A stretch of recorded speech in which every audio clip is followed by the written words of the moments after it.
अस्सलाम वालेकुम। तो आज हम लोग जो है ना वो 14 अगस्त की स्पेशल डील्स तैयार कर रहे हैं। तो यहाँ पे सबसे पहले जो है मैं 6 कपकेक्स की डील तैयार कर रही हूँ। तो सबसे पहले मैंने कपकेक्स को बेक किया, अब मैंने जो है वो सोक कर रही हूँ। साथ साथ जो है मैं पैकिंग जो है ना इसके लिए डब्बे तैयार कर रही हूँ। ज़्यादा लोगों को लगता नहीं है, लेकिन ये भी बहुत मुश्किल काम होता है डब्बों को तैयार करना। केक बनाने के बाद अब थके होते हैं और फिर आपको जो है ना वो डब्बे भी तैयार करने पड़ते हैं। अच्छा खासा ये भी काम होता है मुश्किल, मुझे तो अच्छा खासा लगता है, ठीक है। और जो होम बेकर्स होंगे उन्हें इसके बारे में पता भी होगा कि ये भी एक अच्छा खासा एक नेक्स्ट मतलब एक अलग ही काम होता है, ठीक है। इसके बाद जो है ना मैंने यहाँ पे विपिंग क्रीम ली थी, उसको जो है ना मैंने डार्क ग्रीन कलर का किया था। ये विप क्रीम ही मैंने कलर लेके आई हूँ। और इसको फिर हम क्या करेंगे कि अच्छे से इसके ऊपर मैंने लगा दिया। इसके बाद मैं सेकंड डब्बा तैयार कर रही हूँ जो मेरी सेकंड डील के लिए है, जिसमें 2 कपकेक्स और एक बेंटो बॉक्स है। फुल कस्टमाइज ये कपकेक और बेंटो बॉक्स था, यानी कि 14 अगस्त के रेफरेंस से ही होंगे ये।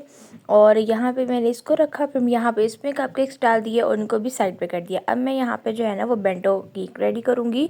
तो बेंटो केक रेडी करना ना आम केक की निस्बत बहुत ज़्यादा मुश्किल होता है। होम बेकर्स को इस बारे में अच्छे तरीके से पता होगा, क्योंकि इसका साइज़ बहुत छोटा होता है और बहुत डिफ़िकल्ट होता है। देखिए मैंने नीचे भी क्रीम ज़्यादा लगाई क्योंकि ये स्लिप कर रहा था केक। और आज मौसम इतना मतलब गर्मी नहीं है, लेकिन फिर भी मुझे बहुत मुश्किल हुई थी इसको तैयार करते हुए, क्योंकि छोटा साइज़ इसका बहुत है। और यही वजह है कि बेंटो केक के चार्जेस भी जो हैं इसके काम के हिसाब से ही होते हैं। अब यहाँ पे जो है ना मैं इसको अच्छे से जो है वो रेडी करूँगी। वनीला फ्लेवर में ही आज अभी मैं सारा कुछ जो है वो रेडी कर रही हूँ, ठीक है। और इसकी मेरे जो है ना वो मेरे सब घर पे कह रहे थे कि कुछ बना के खिलाओ, कुछ बना के खिलाओ। तो मैंने कहा चलो मैं 14 अगस्त की डील्स भी तैयार कर देती हूँ और फिर इसको भी रेडी कर लेती हूँ। यहाँ पे जो है ना मैं अब इसको कंप्लीट करूँगी। मुझे बहुत टाइम लगा था इसको करने में, क्योंकि ये नहीं होता कि ये छोटा केक है तो आपको उतना ही कम टाइम लगेगा, नहीं, आपको उतना ही टाइम लगेगा जितना आप बड़ा केक करने में करेंगे। ये बहुत टाइम टेकिंग होता है, बहुत ही ज़्यादा। और सबसे बड़ी बात, लोग जो पूछते हैं कि आप बेकिंग कैसे स्टार्ट किया, आपको कैसे आई, तो उस पे ये होता है कि देखिए मतलब आप लोग ये असल पूछते हैं कि इतनी परफेक्शन कैसे, आपकी तो बहुत अच्छी है, ये वो हम करते हैं, हमसे नहीं केक बनता, ये नहीं होती, केक बन भी जाए तो आइसिंग नहीं होती। इस पे बात होती है प्रैक्टिस की, ठीक है। आपने करनी है प्रैक्टिस और हार नहीं मारनी, ठीक है। कुछ भी हो जाए हार नहीं मारनी, आपने प्रैक्टिस करनी है। एक दफ़ा ख़राब होगा, दूसरी दफ़ा ख़राब होगा, अगली बार ठीक होगा, कहीं ना कहीं आपकी इंप्रूवमेंट थोड़ी थोड़ी करके आएगी। असल बात होती है प्रैक्टिस। आप भी मतलब प्रैक्टिस प्रैक्टिस करें, क्योंकि मैंने भी प्रैक्टिस प्रैक्टिस ही किया। मुझे याद है जब मैंने पहली दफ़ा व्हिपिंग क्रीम यूज़ की थी ना, मतलब लिटरली मैंने उसको ना सही से बीट ही नहीं किया था, ठीक है। मैंने उसकी बस सॉफ्ट पीस रखी, सही जो केक पे अप्लाई करने में लगती है वो की नहीं, मुझे लगा हो गई है, और वो केक मतलब बिल्कुल भी अच्छा नहीं तैयार हुआ था। लेकिन फिर मैंने कहा ठीक है अगली बार मैंने और अच्छे से ऐसे करना है। और फिर मैंने मतलब हर चीज़ आपको प्रैक्टिस से आती है, ठीक है। आप चाहे जितने भी एडवांस हो जाए ना, आपको कुछ ना कुछ नया सीखने को इस फील्ड में मिलता ही मिलता है, ठीक है। क्योंकि हमेशा कोई ना कोई नई चीज़ आ रही होती है। और आप जितनी भी अच्छी कर लो ना बेकिंग, आप दूसरे बेकर्स को सुनते हो ना, तो आपको हमेशा कुछ ना कुछ नया ही मिलता है, कोई टिप्स, कोई नई चीज़, ऐसे ही होता है। अब यहाँ पे मैं ना चाँद और सितारा बना रही थी। तो हुआ क्या कि मैंने ना सितारे बड़े बड़े बना लिए, सबसे जो बड़ा वाला प्लंजर आता है ना उससे। और जब मैं चाँद बनाने की बारी आई तो मुझे कोई इतनी बड़ी चीज़ ही नहीं मिल रही थी कि जिससे बनता। फिर मैंने देखा तो चाँद जो मैं साइज़ के बना रही थी ना, उस हिसाब से बड़े सितारे अच्छे नहीं लग रहे थे। फिर मैंने जो है वो छोटे वाले सितारे बनाए। अब मैं वो बनाने लगी हूँ सारे, क्योंकि मैं चाँद तो बड़े बना रही थी, लेकिन मुझे कोई इस तरह का कैप, कोई सर्कल कुछ मिल ही नहीं रहा था कि जो इस साइज़ पे ठीक जाता। कुछ ज़्यादा ही बड़े थे, कुछ ज़्यादा ही छोटे थे। तो मैंने कहा ठीक है इन्हें भी रख देती हूँ, कहीं यूज़ हो जाएंगे।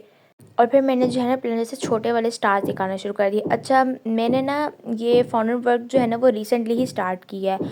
और लिटरली मैंने ना मतलब मैं थक गई, मतलब निकाल निकाल के ये तो वीडियो मैंने बहुत तेज़ की हुई है ना, तो मैं निकालती हूँ, मतलब ये बहुत टाइम टेकिंग काम होता है और बहुत ज़्यादा मेहनत लगती है। बेशक आप प्लंजर से निकाल रहे हो या वैसे बना रहे हो, क्योंकि मोस्टली जो है ना टॉपर्स मैं मम्मा से ही बनवाती हूँ, उन्हें कहती हूँ कि आप बना दें, मैं केक चले कर लेती हूँ।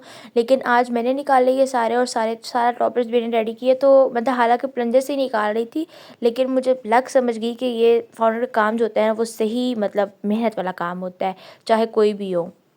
अब इसके बाद जो है ना मैंने यहाँ पे छोटे ग्रीन स्टार्स निकाले, ये मैंने केक के लिए निकाले थे। और ये ग्रीन कलर का फाउंडेशन ना मुझे बहुत प्यारा लगता है। इतना भी शायद कैमरे में इतना प्यारा सा कलर नज़र ना आ रहा हो, लेकिन ये बहुत बहुत ज़्यादा प्यारा कलर है। और ये मैंने ग्रीन कलर का ही फाउंडेशन इसके लिए यूज़ किया था, क्योंकि जो डार्क कलर के होते हैं ना, आप डार्क कलर फाउंडेशन में आप वाइट फाउंडेशन में नहीं ला सकते, ठीक है। लाइट कलर हो तो वो आप थोड़ा कलर डाल लो, फाउंडेशन में आ जाएगा, थोड़ा टाइलर्स पाउडर यूज़ करो।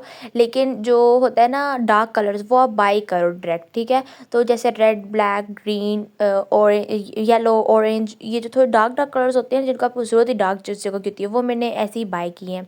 अब मैं इसको जो है फाइनल फिनिशिंग दे रही हूँ। तो पहले तो मैंने सोचा कि मैं केक पे भी कोई इस तरह से ग्रीन फ्रॉस्टिंग से ड्रिपिंग कर दूँ, फिर मैंने कहा नहीं, इसमें मतलब वैसे ही कर देती हूँ फाउंडेंट से ही ना। और इसके बाद मैंने जो है ना ये इसके ऊपर लगा दिए, ठीक है। फिर मैंने स्टार्स लगा दिए इसके। फिर मुझे एक और आइडिया आया कि मेरे पास ना मैंने एडिबल मार्कर मंगवाए थे, जो आप फाउंडेंट के ऊपर जिस मार्कर से लिखते हो ना, एडिबल होते हैं वो। तो मुझे याद है, हाँ, मैं उनको भी यूज़ कर सकती हूँ, क्योंकि मुझे समझ नहीं आया था कि मैं कहाँ लिखूँ कि 14 अगस्त, ठीक है, मतलब हैप्पी इंडिपेंडेंस डे। पहले तो मैंने पूरा लिखा हैप्पी इंडिपेंडेंस डे, तो वो ना अच्छा नहीं लग रहा था, बहुत छोटा छोटा करके लिखा था। तो मैंने फिर ना 14 अगस्त ही लिख दिया सिर्फ, तो वो ठीक था, काफ़ी बेहतर था। खैर, मैंने पहली दफ़ा ये वाला मार्कर यूज़ किया था फाउंडेंट पे, तो इतनी प्यारी राइटिंग तो नहीं हुई थी, लेकिन मुझे थोड़ा पता चला कि हाँ किस तरह से करते हैं, तो अगली बार ज़रूर अच्छी होगी। और बात यही होती है कि आपसे एक दफ़ा ठीक चीज़ ना हो तो इसका ये मतलब नहीं हम उसे छोड़ दे रहे हैं, नहीं, आप उसको दोबारा ट्राई करो।